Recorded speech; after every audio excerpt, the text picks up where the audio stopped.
Hi everyone, welcome back to my reading corner. I'm Stacey and this is my little reading corner. In today's video we're going to talk about the books that I read in October, which was a far better month than September. So grab yourself a hot tea, coffee, water, juice, whatever your beverage, and let's talk about some books that I read in October.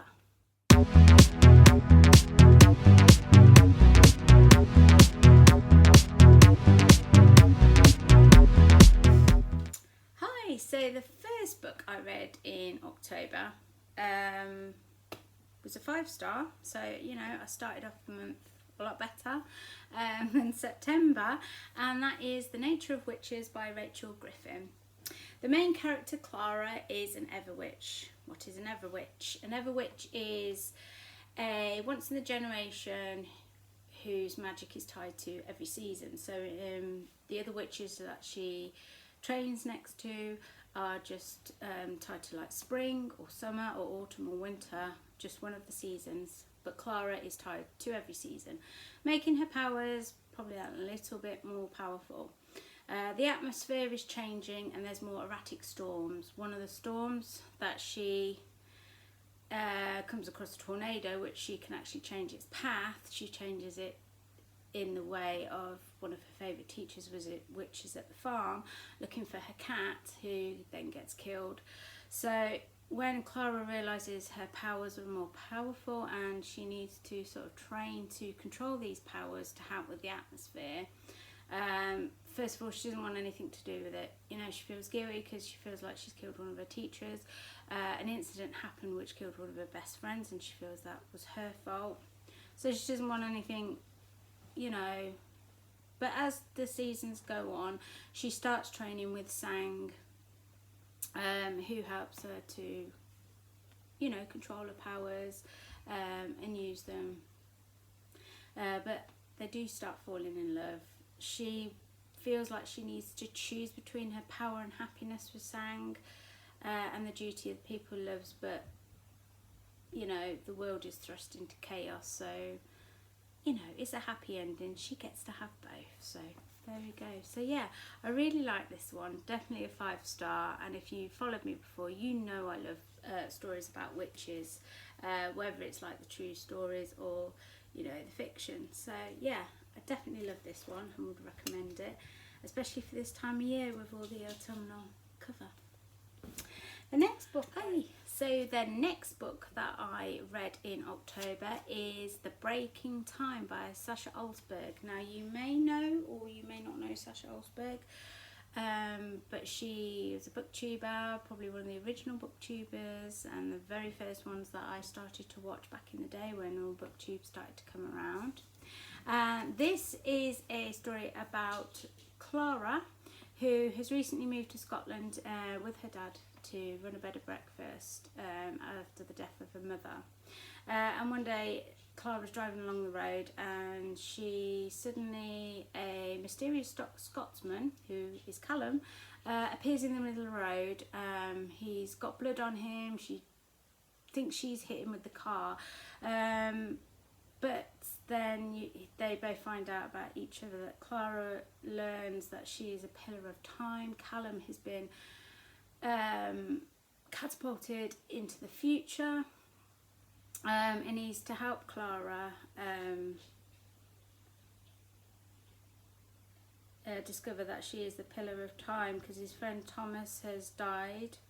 He was stabbed, and Clara and Callum are the only two people standing in the way, and they're thrown together by fate.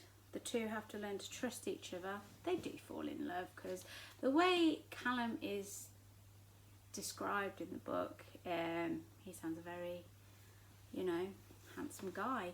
But yeah, they travel to Edinburgh and there's a map that Thomas had that they must follow these points to the pillar in time. But at the end, you think Callum's dead, but then Clara gets catapulted into his time zone. So yeah, it's a bit of a historical fiction time travel book. I really enjoyed it. There is another book. I can't remember what it's called, but it's the follow-up to the book, Breaking Time. So yeah, if you like time travel, historical fiction, and a bit of fantasy in there, I suppose, with the Pillar of Time, and she mixes goddesses and some very scary beasts under the Library of Edinburgh. So yeah, if you're into all that, which I am, Breaking Time, another 5-star book, 5-star read. The next book I read was, I haven't read one from this author for a while, and I really needed to, and it is The Shepherd's Crown by Terry Pratchett. It is the last book in the Discworld series, and it is also the last book about Tiffany Aiken. A big character dies in this right at the beginning. I'm not going to say who it is. If you read it, you know. If you haven't, read it and you will find out. But yeah, the big character dies. Tiffany feels like she needs to look after everybody now because of this character. It's probably a big giveaway of who it is. But again in this one, things are beginning to change. Tiffany meets new friends, but the fairy horde prepares an invasion, and Tiffany needs to summon all the witches of the chalk to stop this invasion because fairies are not very wanted, they're not very nice. But one of the fairies gets exiled and her wings ripped off, so Tiffany kind of looks after her. So yeah, another fantasy book that I have read this year. I won't lie, I got really upset when the main big character died, and it kind of does feel that my time, this series, the Witcher series, this is the last one that I've read, so it's not the end really, because I'm going to read the Death series next, because I'm reading it in that order rather than publication order. So yeah, Tiffany is also ends up training, oh my goodness, what is his name?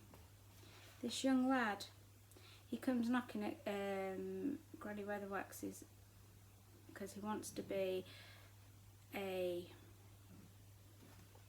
witch rather than a wizard. Oh my goodness, what is he? Is it Jeffrey? I think his name is Jeffrey. But yeah, she takes him under his wing, gets him a broomstick, and she's quite happy to sort of train him up. And yes, there are plenty of McFeagles, as you can see from the cover, in it as well, because they're quite funny. So yeah, this was another 5-star read. I really do love Terry Pratchett's books, and I've read all the Witcher series now. So yeah, another 5-star read. Feels like I'm really talking. And the next book I read in October was Hidden Pictures by Jason Rekulak. This follows it's a thriller, spooky thriller, that follows Mallory, who in the past has been heavily reliant on drugs, and she's been to rehab and she wants to rebuild her life. With the help of her friend Adrian, she is able to do that. She gets a job with Caroline and Ted, working for them, and looking after their little boy during the summer, Teddy. She lives in a little cottage at the bottom of the garden because they live in this great big house, and she gets to know Teddy, but spooky things start to happen. Teddy draws pictures, very strange pictures, if I can find some at the beginning, because they do change, things like this, and he says it is his imaginary friend Anya that is getting him to draw them. This book is great because all through the book is different pictures, and it's telling a story. Obviously this ghost, Anya, can take over Teddy and draw these pictures, but she also takes over Mallory near the end to draw these pictures, and Mallory realises that they're telling a story. Now things are going a bit weird. There's a death for the neighbour next door after she's helped her with a seance to try and get through, because Mallory believes that Annie is trying to give a message. Caroline and Ted are oblivious to this, saying no it's not. They lock all Teddy's crayons away so he can't do this. But yeah, it's a very thriller. It's a very quick read because it literally had me gripped from beginning to end. But yeah, there's a twist at the end because you think Anya, the ghost, is she a horrible person? But and something's bad happened to her. She's come back for revenge. No, there is a great big twist in the end of this book, and I'm not going to say what it is because I really, really do want people to read this because it is absolutely amazing. I heard there was a twist, and yeah, I absolutely love this. This was a definite 5-star. I read this within a week, just less than a week. So yeah, if you like ghosts and thriller and bit of a mystery, it's all in this book. And there's just I just love the pictures, look, illustrations in it of the different drawings. But this is Anya here, who tells the story of what's happened, and her story is a big twist at the end, and I'm not going to say what it is because you need to read the book. And the last book I read this month is a very short novella, 200 pages, and it was The Woman in Black by Susan Hill. Now you think this is a classic, but it's not. It was only written in 1983, so I'm going to say not that long ago, 41 years ago. It's not that old. But it follows Arthur Kipps, who's a solicitor, and he's summoned to attend the funeral of a Mrs. Alice Drablow. Because she's a sole inhabitant of Elmarsh House. While he's at the funeral, he sees a woman in black at the distance and some children.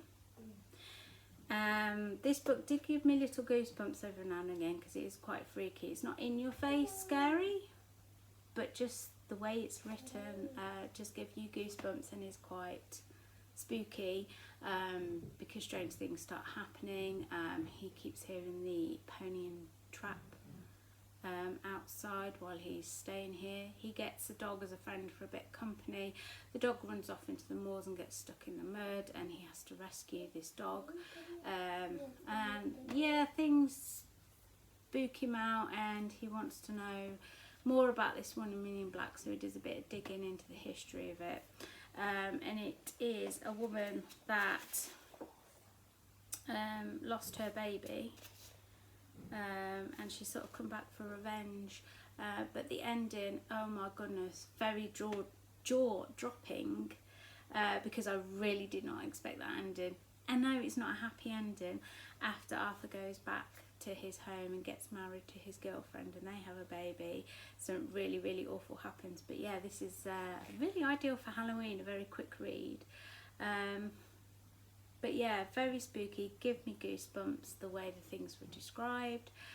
And yeah, definitely another 5-star read. There were bits in the middle where I kind of got a bit lost, but you pick it back up straight away again. But yeah, it's an excellent ghost story. What more can I say? Very quick read. I think I read it within 2 days. So yeah, I absolutely love these.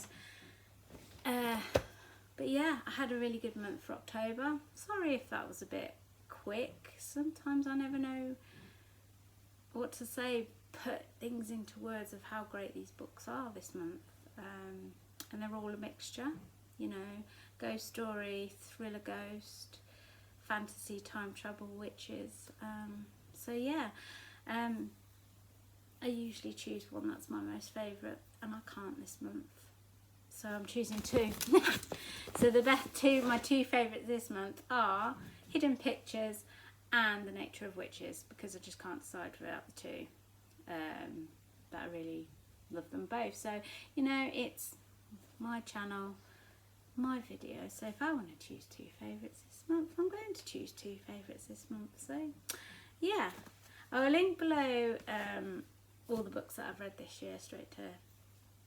So if any have taken your fancy, let me know in the comments below. If you've read any of them, you know, again, let me know and see what you think. I mean, you could have written Hidden Pictures and think I didn't like it. So yeah, that's my wrap up for October. Again, a lot better than September. I've come out of that reading slump very quickly, and I've had all 5 stars all month, so yeah, well happy with that. So yeah, I'm going to finish my tea, and go off and do some reading of my current read, which is Earthlings, which will be our next month's wrap up in November. So I will see you again for another video soon.